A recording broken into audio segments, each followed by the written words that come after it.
오늘 우리에게 주시는 하나님의 말씀은 사무엘상 24장 8절에서 15절, 구약 449쪽입니다. 그 후에 다윗도 일어나 굴에서 나가 사울의 뒤에서 외쳐 이르되 내 주 왕이여 하매 사울이 돌아보는지라 다윗이 땅에 엎드려 절하고 다윗이 사울에게 이르되 보소서 다윗이 왕을 해하려고 한다는 사람들의 말을 왕은 어찌하여 들으시나이까?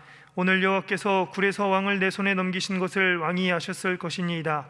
어떤 사람이 나를 권하여 왕을 죽이라 하였으나 내가 왕을 아껴 말하기를 나는 내 손을 들어 내 주를 해하지 아니하리니 그는 여호와의 기름 부음을 받은 자이기 때문이라 하였나이다. 내 아버지여 보소서 내 손에 있는 왕의 옷자락을 보소서. 내가 왕을 죽이지 아니하고 겉옷자락만 베었은즉 내 손에 악이나 죄가가 없는 줄을 오늘 아실지니이다. 왕은 내 생명을 찾아 해하려 하시나 나는 왕에게 범죄한 일이 없나이다. 여호와께서는 나와 왕 사이를 판단하사 여호와께서 나를 위하여 왕에게 보복하시려니와 내 손으로는 왕을 해하지 않겠나이다. 예속담에 말하기를 악은 악인에게서 난다 하였으니 내 손이 왕을 해하지 아니하리이다. 이스라엘 왕이 누구를 따라 나왔으며 누구의 뒤를 쫓나이까? 죽은 개나 벼룩을 쫓음이니이다. 그런즉 여호와께서 재판장이 되어 나와 왕 사이에 심판하사 나의 사정을 살펴 억울함을 풀어주시고 나를 왕의 손에서 건지시기를 원하나이다 하니라. 아멘. 오늘은 옷자락을 보소서 하는 이런 제목으로 말씀을 전하겠습니다. 지난 주일과 계속 연결되는 말씀입니다.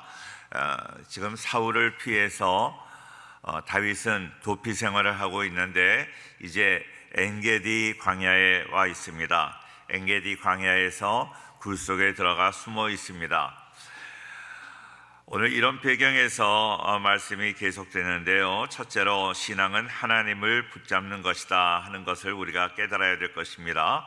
3절 말씀을 보겠습니다. 3절 말씀 다 같이 시작. 길가 양에 우리에 이른즉 굴이 있은지라 사울이 뒤를 보러 들어가니라. 다윗과 그의 사람들이 그 굴 깊은 곳에 있더니. 자, 세상은 내 마음대로 되는 것 같지 않아요.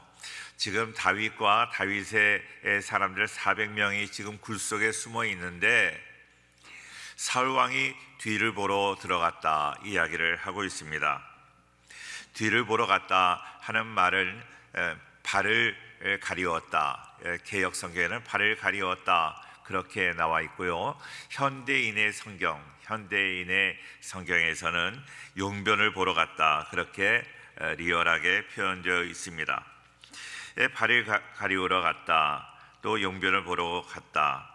그러니까 갑자기 그렇게 화장실에 가고 싶었던 것입니다. 그래서 사울은 그 뒤를 보기 위해서 동굴로 들어가게 되었고, 이제 동굴 안에는 다윗과 다윗의 사람 400명이 있었습니다. 굴 속에 있었기 때문에 굴 밖에서 굴에 들어오는 사람을 정확히 다 볼 수 있었고, 환한 곳에서 굴 안에 들어오니까 굴 안에 있는 그런 상황들을 사울은 볼 수 없었습니다. 다윗과 함께 도망자 신세가 되었던 다윗의 사람들이 다윗에게 말합니다. 이번 기회는 하나님이 주신 기회라. 다윗 당신을 죽이려고 하는 그 사울을 죽일 수 있는 기회를 하나님이 주셨다고 이야기를 합니다. 이때 다윗이 하나님께서 주신 그런 기회라고 받아들이고 사울을 칼로 내리쳐서 죽인다면 그가 지금까지 도피 생활을 했던 것을 오늘로 끝낼 수 있었습니다. 더 이상 도망 다니지 않아도 되고 더 이상 생명의 위협도 없을 것입니다. 뿐만 아니라 다윗은 사울을 대신한 왕으로 세워질 수도 있었습니다. 자, 주변의 사람들 많이 있지만 그 주변의 사람들이 우리에게 신앙적으로 도움이 되지 못할 때가 얼마나 많이 있는지 몰라요. 정말로 우리에게 조언을 한다고 하지만 그 조언은 세상적인 것이고 정말로 악한 조언이 때가 많이 있습니다. 한 번만 잘하면 모든 문제를 완전히 끝낼 수 있는 그러한 기회였습니다. 절호의 기회가 우리에게도 많이 옵니다. 그러나 우리에게 오는 이 절호의 기회라는 것, 그것이 정말로 절호의 기회인가? 하나님이 주신 기회인가, 그렇지 않으면 하나님의 뜻과 배치되는 그러한 일인가 하는 것을 우리가 살펴보아야 됩니다.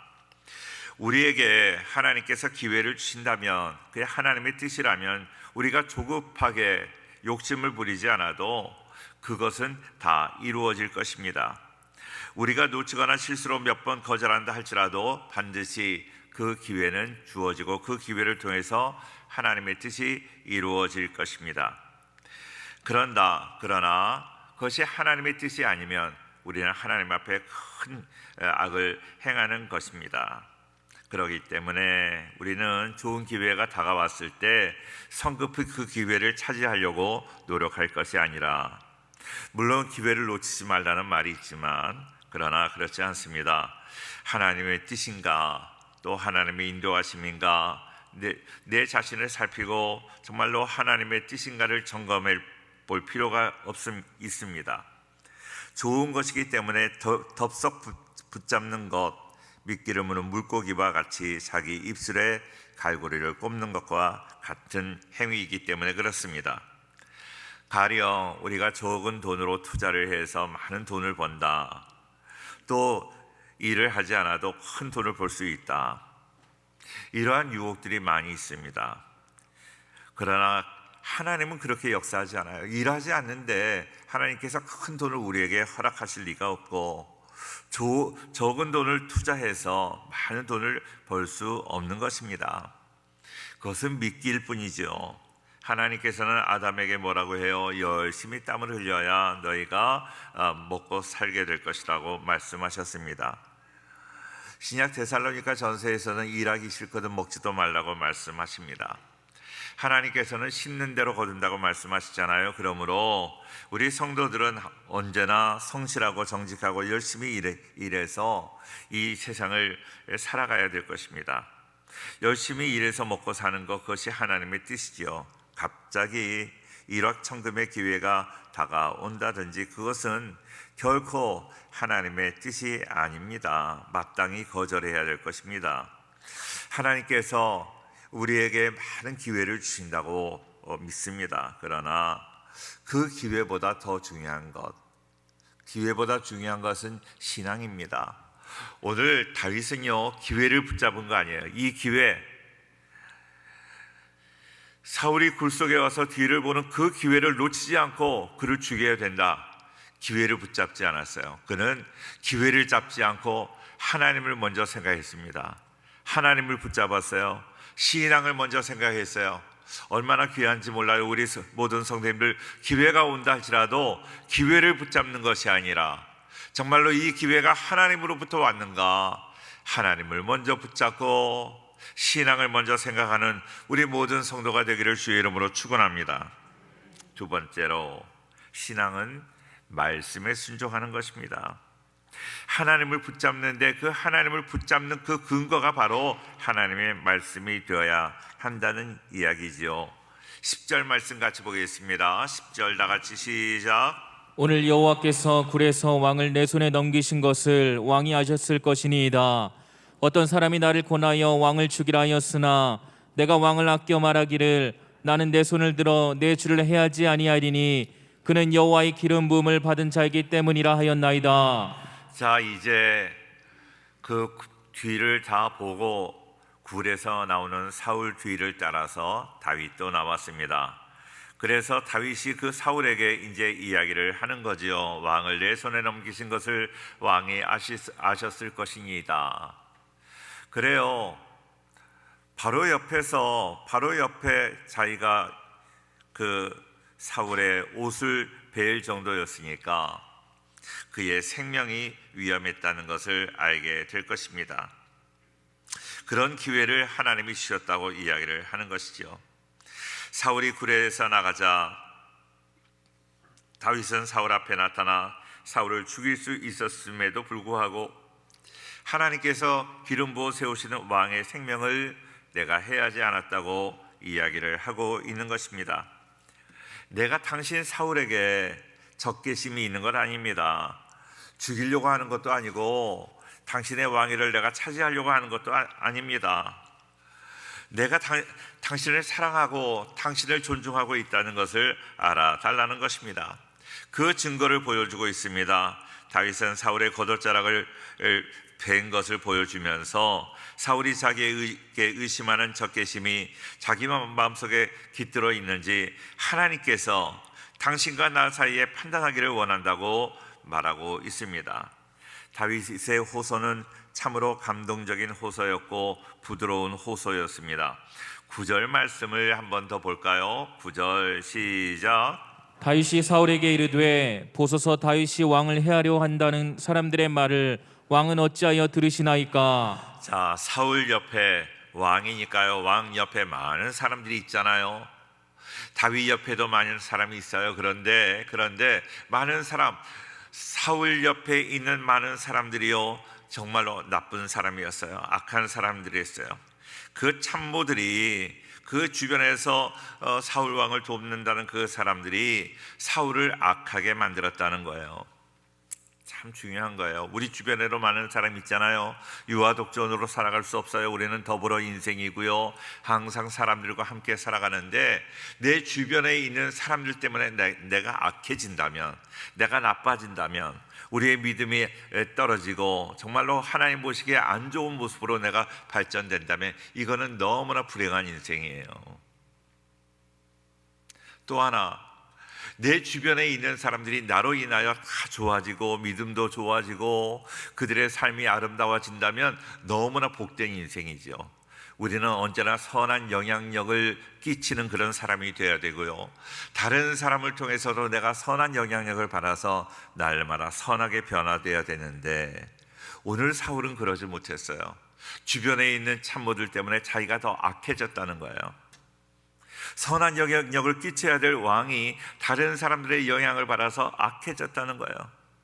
주변의 사람들도 좋아야 되지만 내 자신도 좋은 사람이 돼서 세상을 변화시키는 정말로 적극적인 소수, 크리에이티브 마이너리티라고 이야기를 하잖아요. 그 창조적인 소수, 창조적인 인생, 많은 사람들에게 선한 영향력을 끼치는 우리 모든 성도가 될 수 있기를 바랍니다. 할렐루야. 자, 11절 말씀 계속 보겠습니다. 11절 시작. 내 아버지여 보소서, 내 손에 있는 왕의 옷자락을 보소서. 내가 왕을 죽이지 아니하고 겉옷자락만 베었은즉 내 손에 악이나 죄가가 없는 줄을 오늘 아실지니이다. 왕은 내 생명을 찾아 헤아려 하시나 나는 왕에게 범죄한 일이 없나이다. 자, 그렇습니다. 다윗은 사울을 향해서 아버지라고 이야기를 합니다.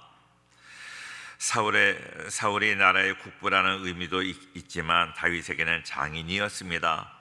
동굴에서 볼일을 다 본 사울 왕이 아무도 눈치채지 못하고 동굴에서 나오자 뒤따라 나온 다윗이 사울 왕에서 외친 말입니다. 아버지여, 내 아버지여, 내 아버지여.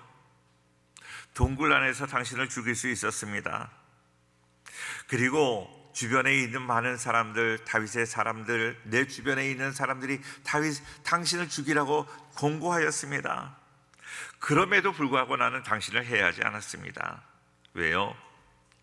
나는 당신이 두려운 것이 아니라 내 위에 계신 하나님이 두려웠습니다.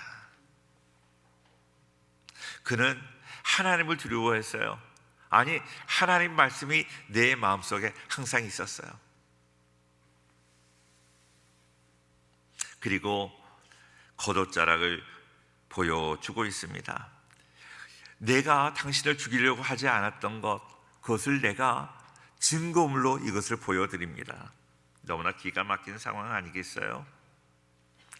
아무리 이야기해도 사람들은 내 말 듣지 않아요. 그러나 우리들은 다른 사람들이 내 말을 듣던 안 듣던 늘 하나님 말씀 붙잡고 하나님을 두려워하는 그런 모습으로 살아가야 될 줄로 믿습니다. 그는요, 너무나 정말로 세상 사는 처세술은 빵점이에요. 세상 사는 처세술은 전혀 없는 사람이 바로 다윗입니다. 세상은 그렇게 살면 안 돼, 손해봐, 그래서는 안 돼, 그렇게 가르치는 것이 세상이에요. 그런데요, 그는 세상 사람들의 말을 듣지 않고 하나님의 말씀 붙잡고 살았다는 거죠. 로마서 12장 19절 말씀 보니까 같이 볼게요. 시작. 내 사랑하는 자들아, 너희가 친히 원수를 갚지 말고 하나님의 진노하심에 맡기라. 기록되었으되 원수 갚는 것이 내게 있으니 내가 갚으리라고 주께서 말씀하시니라. 내 사랑하는 자들아, 너희가 친히 원수를 갚지 말고. 원수는 너희가 갚는 게 아니야. 원수는 하나님이 갚는 거야 하시는 그 하나님의 말씀을 마음판에 새기고 있었다는 거예요. 너무 귀한 거예요. 우리 성도님들 이 세상에 나가서 살지만 세상에서 그리스도인으로 살아가야 돼요.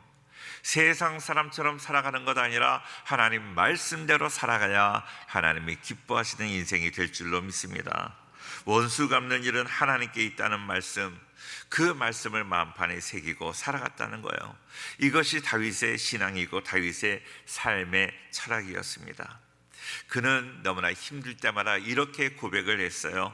시편 94편 1절. 자, 시작. 여호와여, 복수하시는 하나님이여, 복수하시는 하나님이여, 빛을 비추어 주소서. 이 세상을 살아갈 때 너무나 힘들면 하나님이 복수하신다고 그랬는데, 하나님이여, 하나님이 나에게 도와주세요. 나를 도와주세요. 원수 갚는 것은 하나님께서 갚아주신다고 그래서 내가 갚지 못하는 것, 그게 나는 너무나 힘듭니다 하는 거예요. 아무리 힘들어도 어떻게 살았어요? 말씀대로 사는 거예요. 12절도 똑같은 맥락의 말씀입니다. 12절 말씀 한 번 더 볼게요. 시작. 여호와께서는 나와 왕 사이를 판단하사 여호와께서 나를 위하여 왕에게 보복하시려니와 내 손으로는 왕을 해하지 아니하겠나이다. 어떻게 들으면 사울이 들을 때 기분 나쁜 얘기잖아요. 하나님께서, 여호와께서 나를 위하여 왕에게 보복하시려니와, 분명히 하나님께서 당신에게 복수하실 것이다, 보복하실 것이다. 나는 당신을 보복하지 않겠다, 내 손으로는 당신을 해하지 않겠다 하는 그런 이야기입니다. 그 다윗의 마음이 정말로 하나님 보시기에 사랑하고 막 복을 빌고 그런 마음은 아닌데, 지금 그래서 온전한 마음은 아니지만 그래도 끝까지 하나님 말씀 지키려고 몸부림했다는 거예요. 나중에는 왕의 옷자락을 벤 사실도 마음에 걸려서 참회했던 모습을 우리가 볼 수 있는데, 인간이 연약해서 넘어질 수밖에 없지만 그러나 끝까지 말씀 붙잡고 말씀으로 승리한 줄로 믿습니다. 어려워요. 말씀 지키기가 쉽지 않아요. 그러나 신명기의 말씀을 보면 이 말씀은 네게 가까워서 네가 능히 행할 수 있으리라 그랬어요. 아무리 힘들지만 그러나 너에게 말씀을 지킬 수 있는 능력을 주었다 하는 거예요. 믿음을 주셨다는 거예요. 사랑하는 성도님들, 이거 어렵다고만 하지 말고 끝까지 말씀 지키고 하나님을 기쁘시게 하는 우리 모든 성도가 되기를 주의 이름으로 축원합니다. 세 번째로, 최후의 심판은 하나님이 하시는 거예요. 하나님께서 다 역사하세요. 하나님이 궁극적으로 하나님께서 사울을 다 처리하시고 그리고 다윗을 높여신 줄로 믿습니다. 15절 말씀인데요, 15절 다 같이 읽을까요? 시작. 그런즉 여호와께서 재판장이 되어 나와 왕 사이에 심판하사 나의 사정을 살펴 억울함을 풀어주시고 나를 왕의 손에서 건지시기를 원하나이다 하니라. 그렇습니다. 다윗은 오직 하나님께서 나의 재판관이 되시고 나와 임금님 사이, 왕 사이, 사울 사이를 판결하여 주시기를 원한다고 이야기를 합니다. 사람들이 아무리 잘못 판단해도 마지막 재판은 하나님이 하시는 거예요. 하나님이 제대로 판단해 주시기를 원한다. 우리 믿는 사람이요, 끝까지 하나님 말씀대로 살아가는 이유가 뭐예요? 마지막 날 하늘나라 가면 백보자 심판, 마지막 날 심판에 하나님께서 심판하실 때 그때 우리의 진심을 알아줄 것이라는 그 믿음으로 우리는 말씀 지키는 거잖아요. 이 땅에서는 억울한 일이 있지만 말씀 안 지키는 사람, 믿음 없는 사람이 더 잘 되는 것 같지만 그래도 이렇게 부조리한 세상에서도 끝까지 말씀을 지키는 이유는 뭐예요? 마지막 날 하나님께서 인정해 주실 것이다 하는 믿음이 있기 때문이에요. 마지막 날 하나님께서 온전하게 우리를 판단해 주실 줄로 믿습니다. 마지막 날 우리 하나님의 인정받는 우리 모든 성도가 되기를 주의 이름으로 축원합니다. 이 땅에서 억울한 일 많이 당했지만, 나를 억울하게 한 사람들 많이 있지만, 이 땅에서는 억울하다, 왜 당신 나한테 그러냐, 그렇게 얘기하지 마세요. 그날 하나님께서 갚아주실 줄로 믿습니다. 그날 마지막 날 갚아주시기 때문에 우리가 끝까지 이기는 거예요. 끝까지 인내하는 것입니다. 어렵지만 끝까지 하나님 말씀대로 살아가는 거예요. 자기를 죽이려고 하는 그 사울 왕을 그 다윗이 뭐라고 부릅니까? 8절 말씀해 보니까 내 주 왕이여 하고 부릅니다. 내 주 왕이여. 11절에 나의 아버지여 하고 부릅니다. 존경하는 그런 존칭어를 사용하고 있습니다. 존칭어를 사용한다는 것 쉽지 않아요. 존경하지 않으면 사용할 수 없어요. 그런데요, 진짜 진심으로 내가 존경하기 때문에 자기를 죽이려고 하는 그 사람에게 내 주라고 말하고 있어요. 내 아버지라고 이야기를 합니다. 다윗은 폭군인 사울에게도 신하로서 충성을 다하고 있습니다. 못난 아버지에 대해서도 효성을 다하고 있습니다. 다윗이야말로 정말로 훌륭한 아들이고 훌륭한 신하라고 말할 수 있습니다. 군신유의의 정말로 모범적인 본보기가 되었습니다. 살아가는 성도님들, 정말로 다윗이 지금 도망 다니는 인생을 인생으로 지금 소개되고 있지만, 다윗이 불쌍한 인생이 아니라 사울이 불쌍한 인생 아닙니까? 부하들에게 존경을 받지 못합니다. 백성들에게 존경을 받지 무시당하는 그런 왕이 이 세상에서 가장 불쌍한 것 아니겠어요? 도망 다니고 있지만 하나님 말씀대로 진실하게 살아가는 그 다윗이야말로 하나님께서 높여주시는 복된 인생인 줄로 믿습니다. 사울은 지금 모든 것을 다 오해하고 있어요. 오해하기 때문에 지금 다윗을 죽이려고 하고 있습니다. 그런데 그 다윗이 와서 이야기를 하는 걸 보고 다윗이구나 생각을 했습니다. 16절 말씀에 나와 있는데요, 같이 봐요. 시작.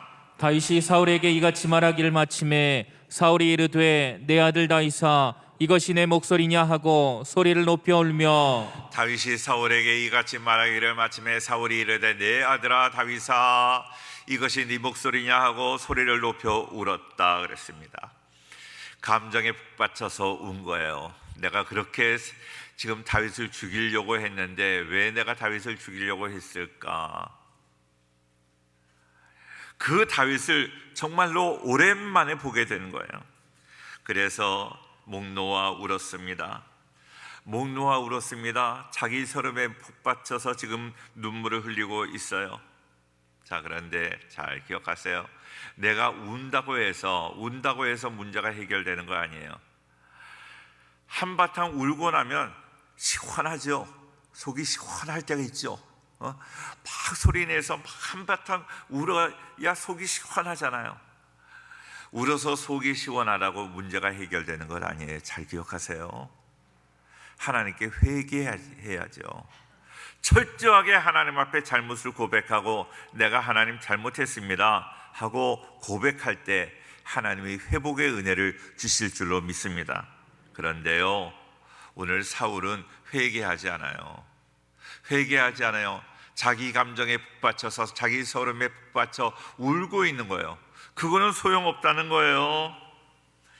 자, 그가 회개하고 있나? 성경을 끝까지 봤는데 끝까지 회개하지 않아요. 17절 18절 다윗에게 이르되 나는 너를 학대하되 너는 나를 선대하니 너는 나보다 의롭도다. 18절 시작. 내가 나 선대한 것을 오늘 나타냈나니 여호와께서 나를 내 손에 넘기셨으나 내가 나를 죽이지 아니하였도다. 네가 나보다 의롭다. 하나님께서 나를 너의 손에 넘기셨지만 네가 나를 죽이지 아니하였다. 정말로 이제 정말로 얼마나 착한 그런 마음으로 그렇게 이야기를 하고 있습니다. 19절 말씀에도 보니까 사람이 그의 원수를 만나면 그를 평안하게 가게 하겠느냐. 네가 오늘 내게 행한 일로 말미암아 여호와께서 네게 선으로 갚으시기를 원하노라. 얼마나 믿음 좋은 이야기처럼 들립니다. 21절 22절 보라 나는 네가 반드시 왕이 될 것을 알고 이스라엘 나라가 네 손에 견고히 설 것을 아노니. 21절 시작. 그런즉 너는 내 후손을 끊지 아니하며 내 아버지의 집에서 내 이름을 멸하지 아니할 것을 이제 여호와의 이름으로 내게 맹세하라 하니라. 네가 왕이 될 것을 안다. 네가 이 나라를 잘 다스릴 것을 안다. 얼마나 마음이 넓어요. 왕위를 차지하더라도 괜찮다 하는 그런 이야기를 하고 있는 거예요. 다윗은 틀림없이 왕이 될 것이다. 이스라엘 나라가 네 손에서 굳게 설 것이라고 이야기를 합니다. 주의 이름으로 다윗은 사울의 자손을 멸절시키지도 않겠다고 그렇게 맹세하라고 하고 있습니다. 자기가 이런 상황에서 이제 다윗에게 어려움을 당할 것이다 라는 것을 예감했는지 네가 우리 가족을 이제 괴롭히지 않을 것을 나에게 약속하라는 거예요. 자기 가족을 걱정하고 있어요. 왜요? 두려운 거예요. 하나님 뜻대로 살지 않으면 지금 어떤 해가 없어도 두려운 거예요. 그러나 말씀 안에 거하면 어떤 위험한 가운데서도 평안한 거예요. 우리 성도님들, 하나님이 주시는 평안이 있기를 주의 이름으로 축원합니다. 어디에서나 평안할 수 있는 거예요. 지금 도망자이지만 말하는 걸 보면 사울 왕이 더 두려워하고 있어요. 우리 가족들을 멸절시키지 않을 것을 나에게 약속하라는 거예요. 도망자한테 그런 이야기를 하고 있어요. 왜? 마음이 두려우니까 그래요. 두려워 말라, 내가 너와 함께함이니라. 하나님 붙잡고 살아간다면 두려움 없게 될 줄로 믿습니다. 그런 은혜가 우리 모두에게 함께하기를 축원합니다. 할렐루야. 그리고 22절 마지막에 마지막 22절 시작. 다윗이 사울에게 맹세하매 사울은 집으로 돌아가고 다윗과 그의 사람들은 요새로 올라가니라. 자, 제가 성경을 계속 읽는 이유는 뭐예요? 마지막까지 이 사울이 회개하는가? 하나님 앞에 내가 잘못했습니다. 이 얘기 한마디만 했으면 좋은데, 내가 잘못했습니다. 하나님, 내가 다윗에게 너무나 악을 행했습니다. 용서해 주십시오. 이 얘기만 했으면 되는데, 그러면 역사는 달라졌을 거예요. 우리 성도님들의 삶의 역사가 달라지기 위해서 회개하기를 바랍니다. 주님 앞에 철저하게 회개하면 우리의 역사가 달라지는 거예요. 그런데 사울은 회개하지 못해요. 하나님 앞에 고백하지 못해요. 내가 잘못했네요. 내가 너무나 악하게 살았네요. 하나님 용서해 주세요. 그 얘기를 하지 못해요. 사랑하는 성도님들, 회개해야만 회복의 은혜가 있습니다. 오늘 사울과 다윗을 이렇게 컨트라스트해서 보게 되는데, 사울의 모습에서는 회개하지 않는 모습. 다시 말하면 회개하면 회복이 되는데 회개하지 않음으로 회복되지 못했어요. 어떠한 악한 죄를 범했다 할지라도 회개한다면 하나님께서 우리에게 은혜를 허락하여 주실 줄로 믿습니다. 돌이킬 수 없는 죄, 우리 그런 얘기 많이 하잖아요. 돌이킬 수 없는 죄, 세상에서는 돌이킬 수 없는 죄이지만 하나님 앞에는 돌이킬 수 있어요. 돌이킬 수 없는 죄가 없어요. 회개만 하면 하나님은 돌이켜 주실 줄로 믿습니다. 회개하여 돌이켜지는 그 은혜를 누리기를 주의 이름으로 축원합니다. 다윗의 경우 끝까지 사람들이 뭐라고 하든 끝까지 원수를 갚지 않아요. 하나님이 갚아주시기를 원합니다. 하나님 말씀 붙잡고 살아갔던 다윗을 하나님께서 높여주신 줄로 믿습니다. 베드로전서 2장 23절입니다. 시작. 욕을 당하시되 맞대어 욕하지 아니하시고 고난을 당하시되 위협하지 아니하시고 오직 공의로 심판하시는 이에게 부탁하시며 욕을 당하시되 맞대어 욕하지 아니하시고 고난을 당하시되 위협하지 아니하시고 오직 공의로 심판하시는 이에게 부탁하시며. 예수님의 모습이에요. 예수님이 이런 본을 보여주신 거예요. 욕을 받으시지만 절대로 욕하지 않고, 고난을 받으시지만 다른 사람을 위협하지 않고 하나님께 모든 것을 맡기셨다는 거예요. 하나님을 붙잡고 말씀 순종하여 끝까지 승리했던 다윗. 예수님이 보여주신 그 본을 뒤따라가는 그런 우리 성도들 꼭 될 수 있기를 주의 이름으로 축원합니다. 베드로전서 3장 9절에 그 말씀이 한 번 더 있는데요, 이대로 살기를 원한다. 결단하는 마음으로 읽겠습니다. 시작. 악을 악으로 욕을 욕으로 갚지 말고 도리어 복을 빌라. 이를 위하여 너희가 부르심을 받았으니 이는 복을 이어받게 하려 하심이라. 할렐루야. 악을 악으로 갚지 말고 욕을 욕으로 갚지 말고 도리어 복을 빌라. 너무나 어려워요. 그러나 나를 괴롭히는 사람을 위하여 축복하기를 바라요. 이를 위하여 너희가 부름을 받았다. 나를 죽이려는 사람을 위하여 축복하기 위하여 송영교회 집사님으로 권사님으로 부름받은 줄로 믿습니다. 이 사명 잘 감당하여 어렵지만 정말로 하나님 믿는 그 모습으로 살아가 하나님께 영광 돌리고 하나님이 때가 되면 높여주시는 복된 우리 모든 성도가 되기를 주의 이름으로 축원합니다. 기도하겠습니다.